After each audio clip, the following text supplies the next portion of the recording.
Andy Bell was last seen alive by her younger sister, Becca, around 10:30 p.m. on April 18, 2014. This was corroborated by the police in a press conference on Tuesday, April 22nd. Footage taken from a security camera outside the bank on Fairview's Main Street confirms that Andy's car was seen driving away from her home at about 10:40 p.m. According to her parents, Jason and Dawn Bell, Andy was supposed to pick them up from a dinner party at 12:45 a.m. When Andy didn't show up or answer any of their phone calls, they started reaching out to her friends to see if anyone knew of her whereabouts. Jason Bell called the police to report his daughter missing at 3 a.m. Saturday morning. So, whatever happened to Andy Bell that night happened between 10:40 p.m. and 12:45 a.m. Here seems like a good place to type up the transcript from my interview with Angela Johnson. Transcript of interview with Angela Johnson from the Missing Persons Bureau.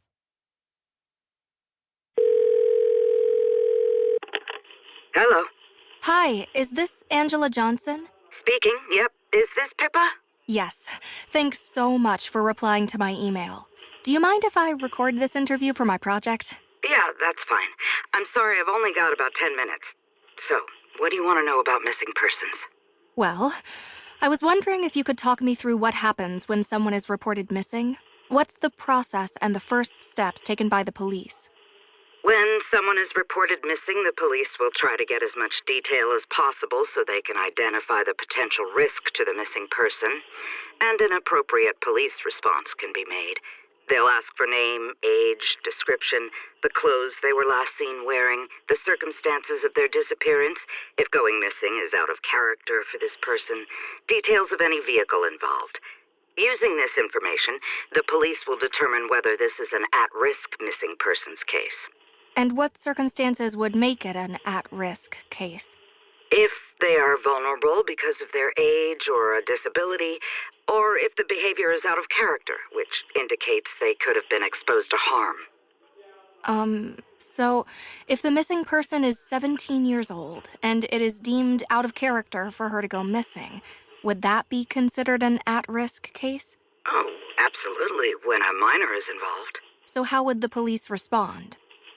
Well, there would be immediate deployment of police officers to the location the person is missing from.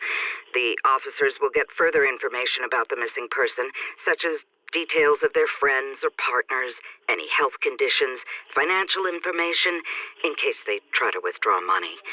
Police will also need recent photographs and might take DNA samples, in case they're needed in subsequent forensic examinations. And with consent of the homeowners, the location would be searched thoroughly to see if the missing person is concealed or hiding there, and to establish whether there are any further evidential leads. So immediately, the police are looking for any clues or suggestions that the missing person has been the victim of a crime? Absolutely. If the circumstances of the disappearance are suspicious, officers are instructed to document evidence early on, as though they were investigating a murder. Of course, only a very small percentage of missing persons cases turn into homicide cases.